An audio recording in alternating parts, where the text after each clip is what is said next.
What was the tipping point of your last relationship?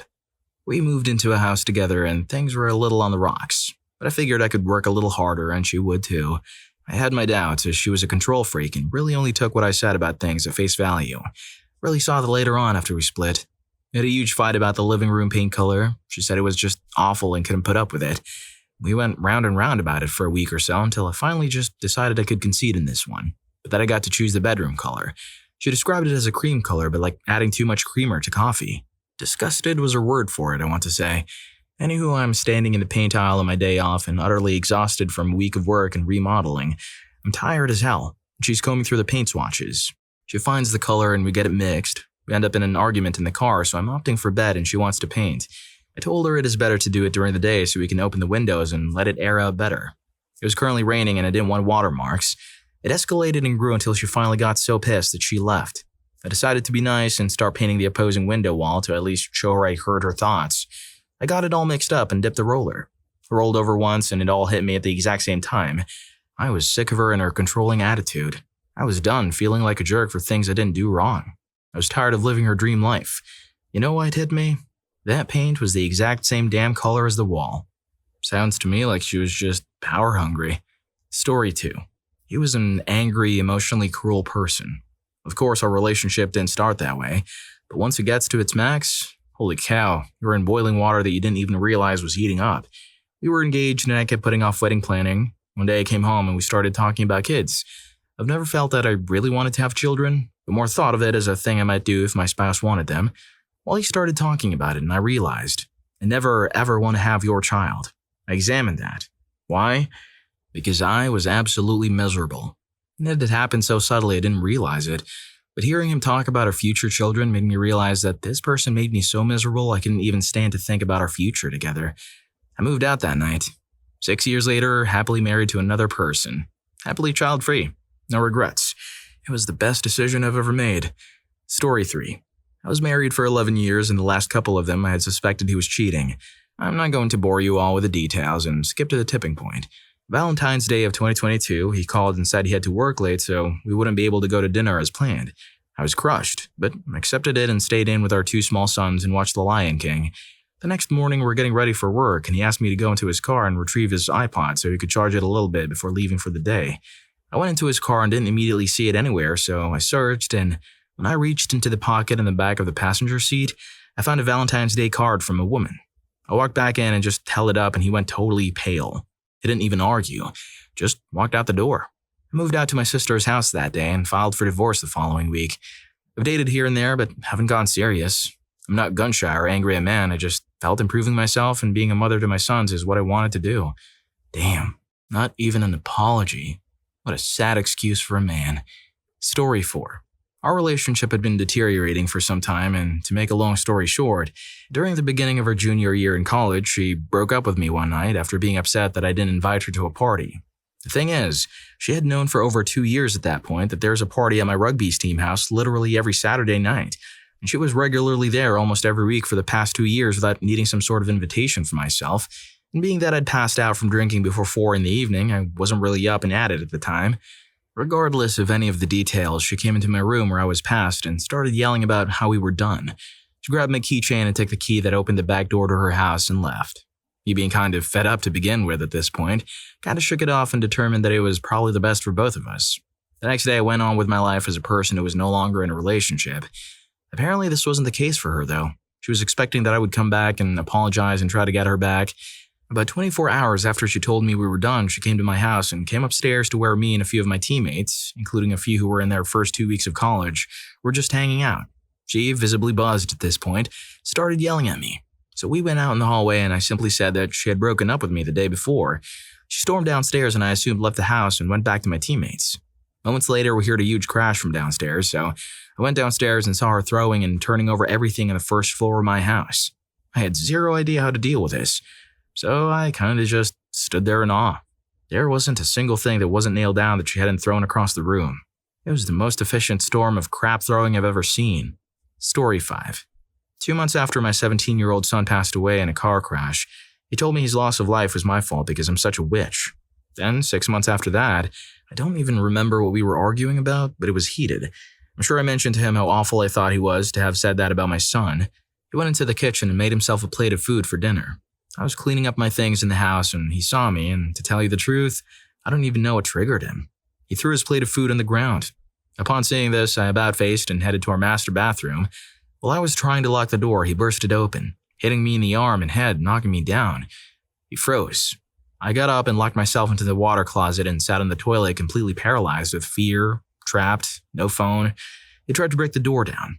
All the while in my most calm voice, I told him, "This has escalated rapidly. If you break the door down, there's evidence for the police that you got violent with me. Just leave the room. I'll quietly leave the house for the weekend."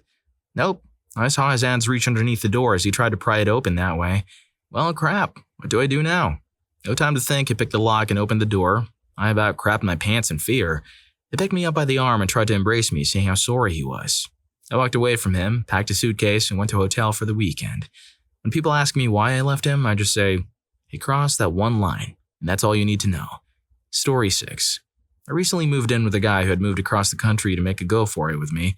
We weren't really in love, but I think we both thought maybe we should give it a shot. I don't really know what we were both thinking, as we were in our mid-late 20s, but just hadn't given much thought of a future together. He kind of wanted to get out of his town, and I guess I wanted to be in love with someone. After about a month, we were sitting outside together. I don't remember at all what we were talking about. We weren't fighting at all, just having a conversation. But for some reason, I said to him, "If you ever leave me, I want you to do me a favor. Wait till I'm at work, pack your stuff, drive away, and don't ever look back."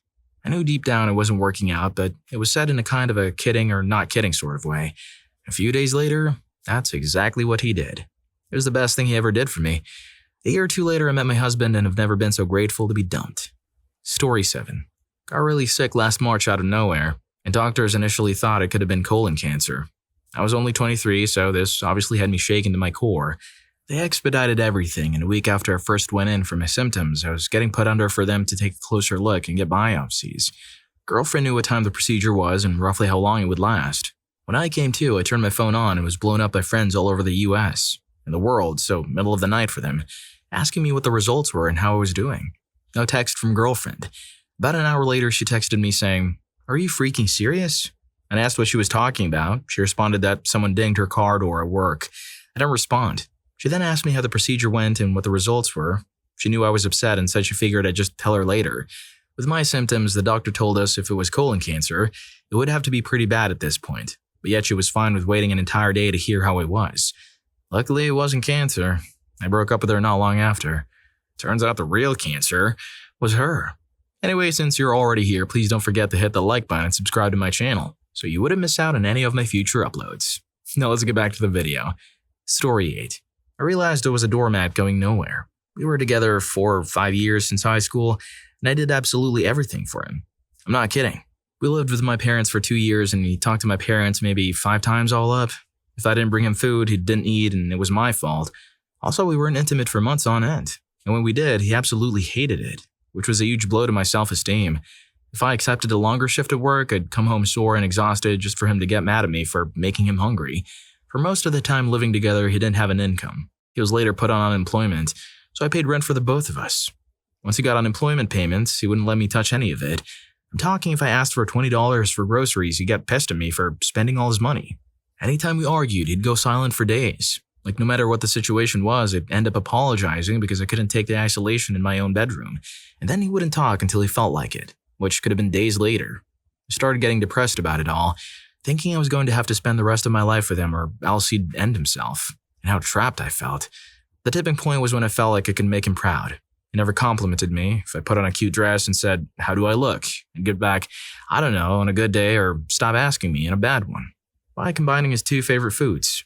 I made pizza dough from scratch and waited for it to rise, made a dope mac and cheese, then combined those bad boys. It tasted absolutely freaking amazing. I took my creation to him and he didn't even taste it. He took one look and said, "I'm not eating that, it looks disgusting." So when I told him I spent hours making it, he just said, "Then you eat it. I'm not touching that crap." That's when I knew there was absolutely no hope for us anymore. Story 9. Dating ex-wife, things were tense. She was being super clingy. I was a student and worked in the lab. She kept demanding that I be around, miss work, skip class, and do work to make my grades. Finally, the end of term comes and I'm super behind and put 3 all-nighters in a row. churn out weeks' worth of missed work and had to rinse and repeat that for the last 3 weeks of term. Finals week, and I'm doing the last of my studio work for an art class. Cranking stuff out, 3 a.m., she shows up at the studio, demanding to be let in. If you're a student with after-hours access, you can let non-class participants in the building. It could be a suspension or automatic failure of the class. I went outside, trying to talk her down. She started pitching a fit, literally jumping up and down and screaming, sobbing that I had to come back to the apartment and spend the night. Campus police showed up and gave her the choice to get the hell out or go to uni jail until the morning. She went on a vacay with her folks.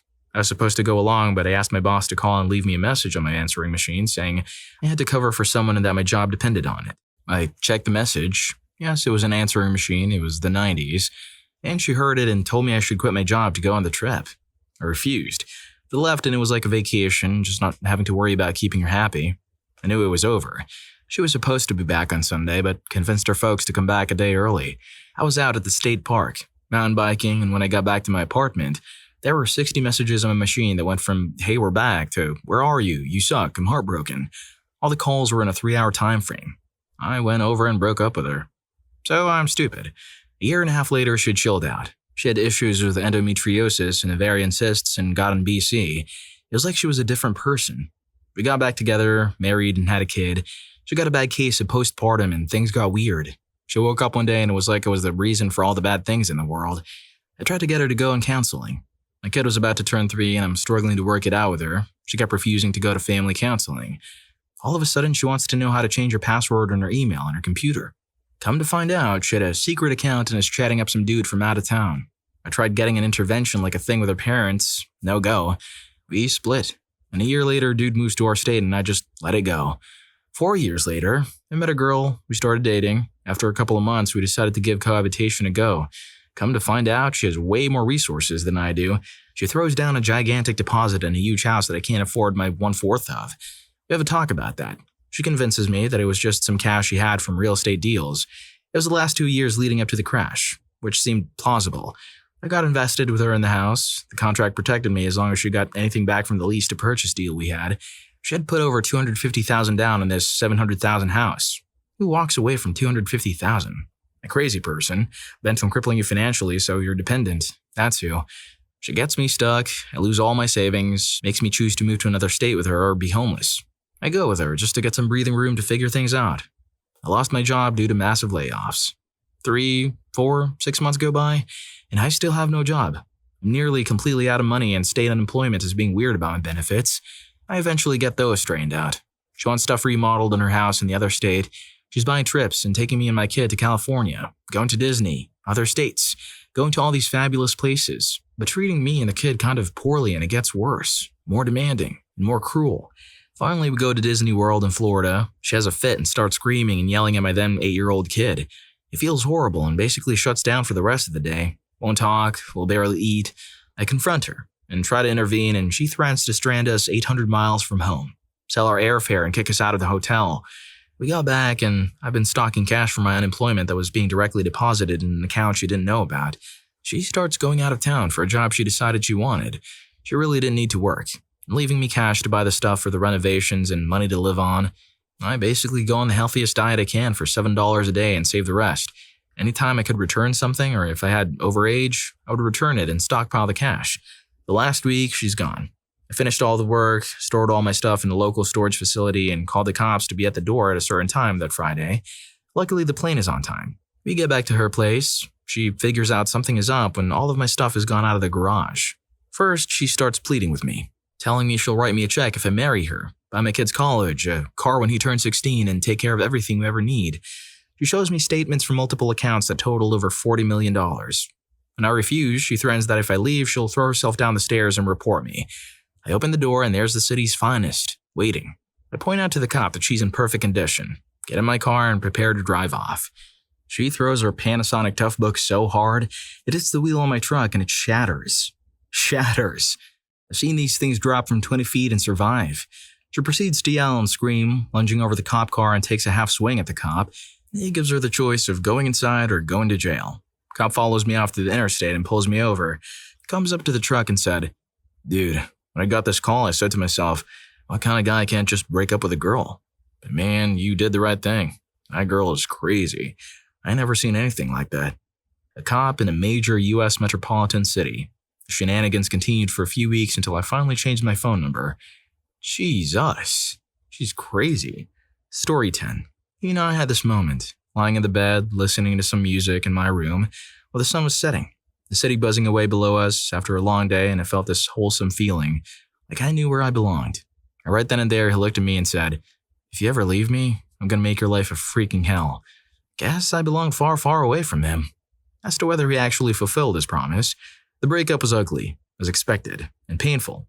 We did love each other at some point, but it was the right thing to do, as I was unhappy and could not see a future together. During the breakup, he changed from begging me to stay to calling me every name in the book, threatening to harm himself, etc. And in the year after, he continued to write emails from different email accounts he created, even under my name. That was freaking weird. To stay true to his words, I didn't read most of them, and at some point he stopped. My life after the breakup was beautiful. Tough, like a huge burden had lifted. So I guess, no. But he tried. Well, if you like these stories, here's more. YouTube thinks you're going to love this. Catch you in that video.